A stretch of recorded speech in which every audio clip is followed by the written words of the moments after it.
Paradise World videos. We're back on Torrevieja Costa Blanca with a breaking news, and it's good news. And yeah, it's hot off the press. If you're thinking of moving to Spain, the government's just made it a lot easier with this new self-employment visa. And we're going to go through it with it today and let you know all the requirements that you need. So this is really the new latest visa that have come out with. As you know, you did have the lucrative visa, the self-employment, but they've made this visa a lot easier now, because what they've actually done is they've combined it. When you apply for the visa, the self-employed, you get the authorization. So where before you'd done your visa application for your self-employment, your lucrative, and then later you had to go for your residency, well, they've actually combined both together now. So all you need to worry about is just applying for this self-employed visa and you automatically get your residency. But of course, there are lots of requirements that are needed, and we're going to go through what the requirements are. So that's really great news, because they've now made it really simple. And if you are applying for visas or any kind of visas, you know, in the description we deal with our top lawyer, Alfred. He will sort out all your visas for you, everything you need to know. It's in the description. Or email me, paradiseworldvideos@hotmail.com. And we'll explain, and we'll put you in touch with Alfred, and they will sort out everything from NIEs, which you know can take months. We can get that in 2 weeks. Yeah, 2 weeks. So yeah, any legal things you need to know about, just email me, paradiseworldvideos@hotmail.com.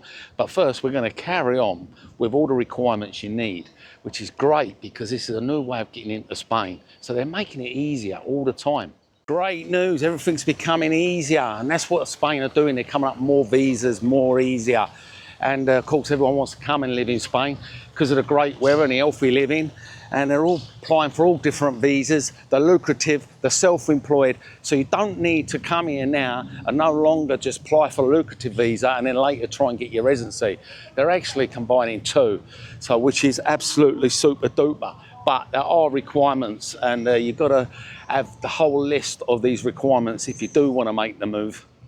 So if you are self-employed and you want to come and make that move to Spain, it is a lot better for you people. And of course, if you're doing it for yourself, it could be a bit tricky. Like I mentioned, it's very advisable you do it with a lawyer that does it day in, day out, like Alfred. And when you do it through Alfred, our main man here, which is in the description below, you don't have to have all the eggs of filling the form in and getting it wrong. Of course, it's all got to be in Spanish. One mistake will put you back. The wrong fee will mess it up, put you back months. Alfred does it day in, day out. No need to go to the embassy. Other than that, if you're doing it yourself, you've got to go to the embassy and do all of it. And it could be very tricky, and it could be a long process. So this is a big game changer, and there are a list of requirements you must have to become a self-employed visa here in Spain, and I'm going to go through that with you and let you know all what is required. Of course, the most important thing is you've got to have a passport, and your passport must have at least a year left on it, and also have a couple of blank pages. You've got to produce a photograph, an up-to-date photograph of you, not one when you're 16. And now you're a granddad, yeah, you've got to have a recent photograph. That is a requirement. You've got to have the right fee as well when you're paying for the visa. And that can vary from country to country. Different countries will have different fees. Unless you're doing it, of course, through the lawyer, you don't have to worry about anything like that. There are, like I say, a lot of things that have got to meet the requirements, but most of it is basic stuff. For instance, medical certificate. You've got to have a medical certificate from your doctor, and it's all got to be done in Spanish, just to make sure that you haven't got any diseases, you know, that are a danger to the public. You're not carrying COVID and put the old public to risk here in Spain and ruin everyone's dreams. So you've got to have this certificate by your doctor. Also, you have to have a criminal check here as well. And the last 5 years you've actually lived around the world, wherever it is, you have to have a criminal check to make sure you're not a crook, you're not money laundering, drugs, or wanted by the police. So yeah, you have to have the criminal check certificate. You've got to produce that. So there we go. Your passport with at least a year left, your criminal check certificate, your health certificate, and of course, you've got to have proof wherever you're staying. You've got proof of residency, and you've got to produce that And another thing you got to prove as well, that you are who you are, and they're guardian to prove who you are, just in case you're an imposter. So if you are brave enough to do it yourself, there is a self-employed document that you have to fill out, the EX07, and that is your self-employment work authorisation residency application. And it's got to have activity which permits, a licence is required for your business, which you've got to have certification to say that, you know, they've been granted. And they're saying professional, you know, kind of diplomas, you know, proper certificates that you are a professional in your trade. And that's also got to be translated as well. So yeah, if you are thinking of it, like I say, you do contact Alfred, and he will let you know. You tell him what trade you are, and he'll tell you the best way about going about it, and what it will cost, and the time process. And you could be coming here soon and living the dream. Because in the application form as well, you've got to have some kind of a business plan. You know, what kind of investment you've got coming in, the income and the jobs you're going to be doing. And most importantly, they want you to have proof of financial means that you can actually support your business, not just turn up here with a bag of tools and tell them you're self-employed and you're going to go and work for someone. No, they want certificates, they want to see you got money, they want to see your jobs. So yeah, there's quite a few things on the list, but a lot of it is pretty basic common sense. And there is work authorisation fees forms as well. There's 790-052, and then there's another one which is a 790-062, which they've got to be completed and paid for. And everything's got to be submitted in person. Of course, unless you're doing it through the lawyer, then you ain't got that worry.